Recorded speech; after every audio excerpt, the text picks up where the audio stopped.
అందరూ ఇండస్ట్రీ కలవడానికి వెళ్ళినప్పుడు సైకో గారిని చిరంజీవి గారు గట్టిగా అడిగితే అప్పుడు ఈయన వచ్చాడంది అబద్ధం.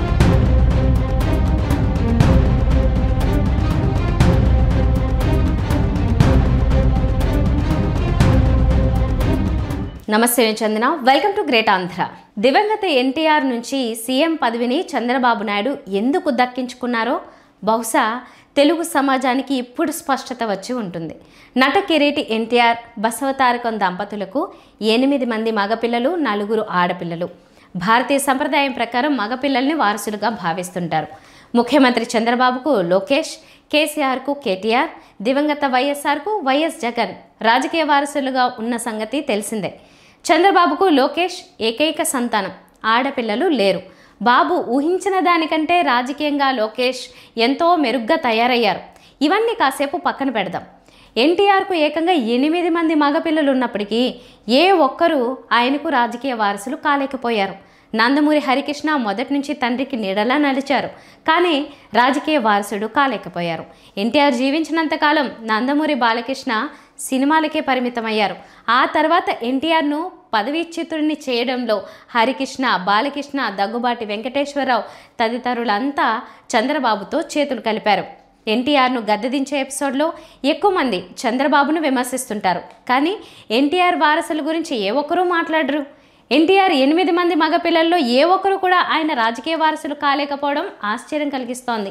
హరికృష్ణ ఆవేశం, బాలకృష్ణ అమాయకత్వం, అజ్ఞానం చంద్రబాబుకు రాజకీయంగా బలమయ్యాయి. అందుకే ఎన్టీఆర్ను సీఎం గద్దె నుంచి దింపడంలో బాబు పని సులువైంది. చంద్రబాబుకు ఎన్టీఆర్ వారసుల అజ్ఞానం, అమాయకత్వం రాజకీయంగా నాడు బలమైతే నేడు అవే ఆయన పాలిట బలహీనతగా మారాయన్న చర్చకు తెరలేచింది. హిందూపురం నుంచి బాలయ్యను చట్టసభలోకి ఎన్నికయ్యేలా చంద్రబాబు చర్యలు తీసుకున్నారు. అలాగే బాలయ్య పెద్ద కుమార్తె బ్రాహ్మణిని కోడలిగా చేసుకుని భవిష్యత్తులో లోకేష్ రాజకీయ వారసత్వానికి అడ్డు లేకుండా చేసుకోవడంలో చంద్రబాబు విజయం సాధించారు. అయితే బాలయ్యకు మెగా బ్రదర్స్పై చాలా కాలంగా కోపతాపాలున్నట్టు ప్రచారం జరుగుతోంది.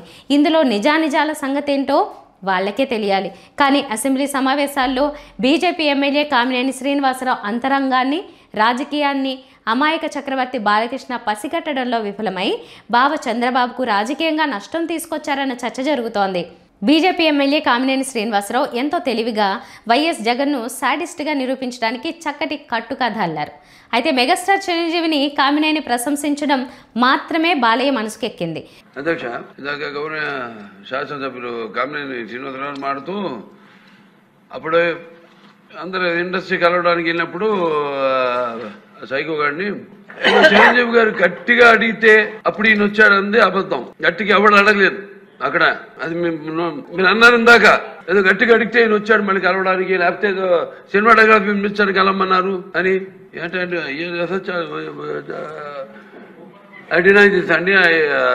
మిగతా ఓకే, అవమానించడం ఆయన ఓకే, ఏదో ఆయన పెద్ద గట్టిగా చెప్తే ఆయన దిగి వచ్చాడంట కలవడానికి, లేకపోతే సినిమాటోగ్రఫీ మినిస్టర్ కలవమన్నా అంట.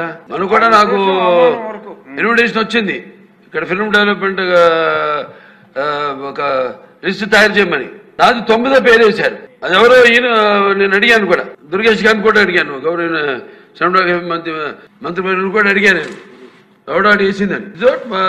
Respect human being, even opposition ఆర్ రాజ్ 9వ పేరు వేశారు. అదేదో గట్టిగా ఎవడు అడిగాడు, గట్టిగా అడిగితే పంపించారు లోపలికి, వచ్చాడు ఈడు కలవడానికి. Sorry, I want to clarify this. Very good sir. YS జగన్ను దారుణంగా తిట్టారనే సంగతిని బాలయ్య మర్చిపోయారు.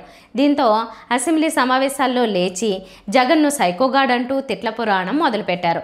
జగన్పై నోరు పారేసుకున్నాడనే బాధ వైసీపీకి ఉండొచ్చు, కానీ బాలయ్య తమకు చేసిన మేలు అంతా ఇంతా కాదని వైసీపీ నాయకులు అంటున్నారు. సినీ ప్రముఖుల్ని జగన్ అవమానించలేదని మెగాస్టార్ చిరంజీవి ఏకంగా ప్రకటన విడుదల చేయడానికి బాలయ్యే కారణమని వైసీపీ నాయకులు గుర్తు చేస్తున్నారు. ఇదే సందర్భంలో మెగా అభిమానుల్లో బాలయ్య ఆగ్రహావేశాలు కసి పెంచాయనే చర్చకు తెరలేచింది. బాలయ్య కామెంట్స్ సీఎం చంద్రబాబు, ఆయన కుమారుడు లోకేష్కు తలనొప్పిగా తయారయ్యాయి. తన ఎదుటే పార్టీకి నష్టం కలిగించేలా మెగాస్టార్ చిరంజీవిపై నోరు పారేసుకుంటుంటే బామర్ది సొంత పార్టీ ఎమ్మెల్యే నందమూరి బాలయ్యను చంద్రబాబు ఏమీ అనలేని దయనీయ స్థితి.